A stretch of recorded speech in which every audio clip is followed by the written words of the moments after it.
interview to The Guardian in 2001, you said that to one of the questions about your father, and I'll read here, I'll quote you. You said, "I'm not going to make it if I'm constantly trying to be his daughter when I play the sitar. I have to play it because I'm enjoying it. If I love what I do, that's all that matters really." End of quote. 70 years on, you've built your career, you've made your path, you've grown out of the shadow of your dad. What is your take on your relationship to the sitar and the music? It's almost harder to answer when thinking of it as part of a long trajectory. It's interesting. I think that answer still holds true, in the sense that it still has to be a personal journey for me. And I think it's interesting because there's an aspect that isn't discussed there, which is that music is also for an audience. You know, it's a mix of being for myself and for other people. But I don't feel like I know how to make music that will mean anything to people if it doesn't first come from that really connected personal space. So it's still constantly a commitment for me of really choosing to look inwards and find some kind of truth, you know, some kind of truth of something I need to express or need to say that feels in some way fulfilling or healing or something like that to me. And then it has the truth in it that people can respond to and can also feel from. And I think that's probably the case for most artists. And so, you know, that quote is in relation to my father, that of course, if I sit there trying to be as good as him or prove that I'm as good as him or any of those kind of things, then I wouldn't be making music from a heart space. It would be coming from some kind of external. And that's the same about anything. If I try and make a song because I want it to be successful, or if I try and make a song because X, Y, Z, then for me that doesn't work. Like it always has to come from a commitment to myself. You're speaking about truth, about connecting to people from somewhere where things ring for you and will be resonating also for them. That is true for several of the albums you've made before.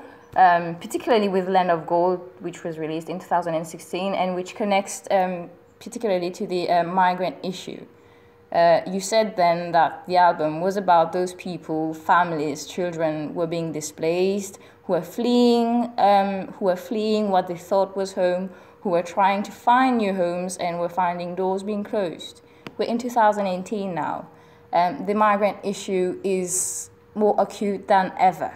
We know what the current situation is about immigration in some countries, and where doors are being closed, and the drama and the pain and agony of people is still very much raw. How do you connect to that, and how do you feel? What do you feel is your role as an artist and using your voice as an artist?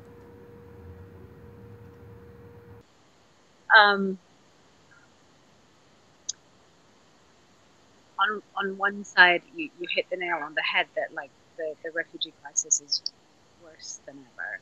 And yet, when I started making the album in 2015, it was at the kind of center of world news. At least everyone was talking about it, and now it's not anymore.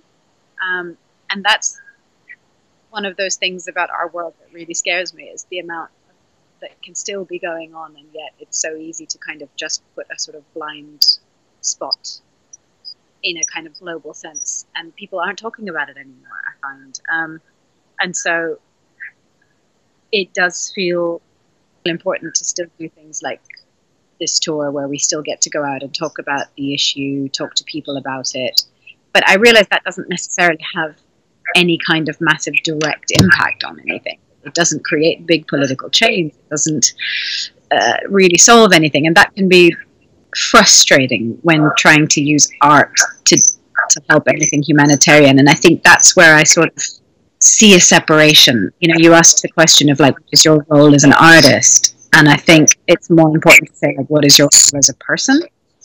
And I think we all have roles as people in trying to create positive change in the world. And you know, it's not something that I feel is relevant in an interview, but I do more of that in my own life as a person through my voting and my politics. You know, the things that I do outside of music are where I feel like I might do more. But then it does feel good to also use the music to speak about things. It's just about all of us doing what we can, more than it being a kind of artistic thing. I think it's a human thing. In 2011-13, you also used your voice to speak out and talk about your own experience following the gang rape of an Indian student in New Delhi. We're in the Me Too era, if we can say so. Even though sometimes, like you just said, what you do as a musician or as a person doesn't seem to be impacting globally, what can people do? Is speaking out enough? It's big questions, aren't they? It's important stuff. It's just I feel like it's important when it's not just when you're talking about your album. You know, it doesn't matter. They are important to me. I think for me, I see these things as humanitarian rather than political.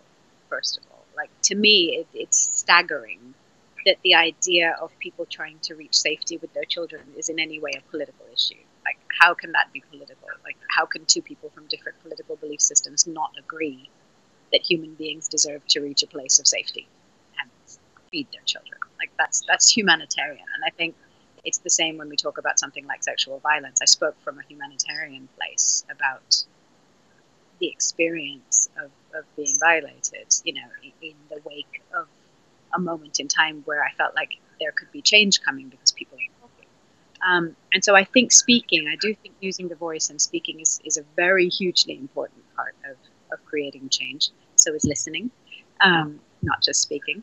And so, you know, as you say, you know, we can call this a Me Too era, for example. I do think that maybe a climate started to be created. It's my belief that this all started with that gang rape in Delhi, because that was the first time in my life experience that the whole world was talking about sexual violence. It had never happened in memory before. And so there were people like me, Tandy Newton, like there were people around the world starting to speak and come out as survivors. And then I think that creates an environment where then more people can start to do it and more people can start to do it. So in India, for example, many women and people, men as well, are starting to come forward and talk about their experience now, which never happened 10 years ago. So yes, I do think there can be small ripples that then go on to create big waves of change. Is speaking enough? That's a tricky question. I think to some extent there is also the element of personal choice when it comes to activism. You know, everyone has to find their own line of what they believe in and what they can offer. I think we all have unique skills, and therefore to find what we can offer to our beliefs, it's not the same for everybody. And I think one victim might find it very empowering to speak, and one victim might find it very traumatizing to speak. So we can't really say, yes, we should speak, because it's different for every person. And so that's where I start to get a little bit careful about answering questions like that, because a lot of it does come down to personal choice as well. You spoke about Land of Gold being an album that highlights the migrant issue while also being an album about faith and hope in humanity. Is that still your take now? It's a choice I make. I think I choose to focus on hope in order to keep going. You know, I mean, how do we keep moving forward if we don't turn our face to the light? I think in the middle of horrific things, we also see really beautiful things. You see moments of connection. You see people, you know, doing incredible things to help each other. And it's that hope that I think if we focus on, then we can have enough belief to bother trying. You know, I think if you lose that hope, then people give up. And then we're fucked. Yeah, no, India's, you know, it's always been a sort of second home throughout my life as I was growing up. And so there were many years of my life where it really felt like home. At the moment now, it doesn't feel like home so much as it feels like where I come from. You know, it's definitely the place where my history comes from. It's where my parents came from. But more than that, it's also where, like, it's where my music came from. It's where my culture came from. So for me, I owe a lot to that country because I get it. Everything that's in my life about playing the sitar and what I do, like all of that comes from a kind of cultural line that comes from India and is connected deeply to India. So it's a country I love dearly as one of my homes, but it's not somewhere that I live in now or choose to live in now. I go back at least once a year for performances and to tour and to see family and friends and all of that. So on my albums, it's not so much that I picture East and West meeting as just the fact that those borders don't really exist in my life, and my music comes from my life. It comes from who I am, so I have mixed race children. I live in a London that's very multicultural. I travel around the world for my work, so I listen to music from across the planet. So it makes sense to me that the music will also be that. It contains the world within it, and that's not so much to prove a point as just because he's what we are. I think there's more in common than separate, and that can be celebrated. You wrote score for for a film last year. Do you want to renew the experience? I really enjoyed it. It was different. It was challenging because it's a whole new aspect of writing music for me, but I enjoyed it. And also on a practical level, as a mother, I really enjoyed being able to work creatively and have that fulfillment, but whilst being at home. So that felt really, really good. So I'd like to do more of that. I'm really lucky that I have a lot of support. Like my mum comes and stays with my kids whenever I need to go on tour, not take them with me, stuff like that. Which means I'm able to do what I do. But I've been touring less every single year since my kids were born, because every year I book things that feels like too much, so I do less the next year. So it's a learning process. And that's why I was saying I really enjoyed writing for film, because it was the kind of creativity that didn't mean I had to go and tour for 2 years afterwards. So to be able to do a bit of that feels really good as well. I'm adjusting. Yeah, it's just about trying to be flexible, really. Yeah, yeah, it's kind of. I don't think it's unique to musicians. I feel like all the parents I know, it's a kind of process of learning as you go along, really. And I think particularly for women and for women artists, it can be a different set of challenges that come up. I think over the years, even from when I was younger, I was touring with musicians, and I remember like some of my band members would like have babies and be on tour, and I never really thought about what that meant.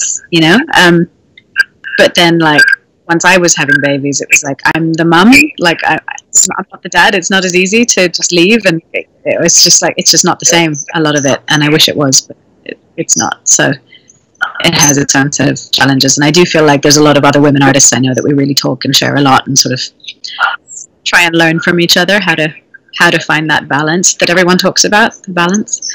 And I don't think there is any such thing as the perfect balance. It's just about being responsive to the kids, really. Has being a mum changed your perspective on certain things, maybe? Completely. I guess one level, the sense of priorities really changed, and that really changed my attitude and way I wrote my music, because music sort of became less important suddenly, and therefore I became a bit lighter about it, less agonized. Parenting was the most important thing, and music became my outlet, my passion, my fun. And actually, ironically, that made me a lot more creative, because I like a lot more. And so I think I became a lot freer as a musician once I was a parent. But also, it just makes me look at the world differently. I think suddenly there's a kind of, like the age I'm at, when we talk about something like the environment, it's different. And then you think about a 5-year-old or a 3-year-old and the whole future they've got to grow up in. And suddenly the future of the world feels a lot more scary and precious, and it just makes me care about things a different way, because I care about my children, and also makes me care about other children a different way. It just completely changes the way I look at the world, really. That's just for me. Your father left an indelible mark on on music. What do you hope you will be leaving? I don't really have any kind of big hopes in that sense. I don't think of my music in terms of a legacy or what I will be leaving. I just make the music the best way I can make it, and I think anything beyond that is out of my control and nothing to do with me. Like it's just my job, just to do my part, and the rest will follow. And maybe it's because of what you're talking about. I grew up with someone who had that kind of an impact and that kind of a role, so where would I even begin trying to think in that way? No one can ever do again what he did. And I just kind of make music because I love it, and that's sort of it, really.